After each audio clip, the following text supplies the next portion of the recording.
বুয়েট শিক্ষার্থী আবরার ফাহাদ হত্যা মামলায় আপিল ও ডেথ রেফারেন্সের রায় ঘোষণা করেছে হাইকোর্ট।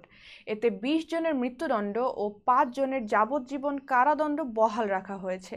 রোববার বিচারপতি এ.কে.এম আসাদুজ্জামান ও বিচারপতি সৈয়দ এনায়েত হোসেনের হাইকোর্ট বেঞ্চ এ রায় দেন। ২০১৯ সালে ৬ অক্টোবর বুয়েটের শেরেবাংলা হল থেকে আবরার ফাহাদের মরদেহ উদ্ধার করা হয়। আবরারের বাবা বরকতউল্লাহ চকবাজার থানায় ১৯ জনের বিরুদ্ধে মামলা করেন।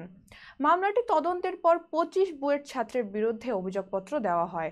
২০২১ সালের ৮ ডিসেম্বর ঢাকার দ্রুত বিচার ট্রাইব্যুনাল ১ ২০ জনকে মৃত্যুদণ্ড এবং ৫ জনকে যাবজ্জীবন কারাদণ্ড প্রদান করে। ডেথ রেফারেন্স ও আসামিদের আপিল শুনানি শেষে হাইকোর্ট তাদের রায় ঘোষণা করে। মৃত্যুদণ্ডপ্রাপ্ত আসামিদের মধ্যে বুয়েট ছাত্রলীগের বিভিন্ন পদে থাকা ২০ জন রয়েছেন এবং যাবজ্জীবন দণ্ডপ্রাপ্ত আসামি ৫ জন বুয়েট ছাত্রলীগের সহসভাপতি ও অন্যান্য দায়িত্বশীল পদে ছিলেন। এ মামলার রায় জাতির জন্য একটি বড় প্রশ্নের উত্তর হয়ে দাঁড়ালো।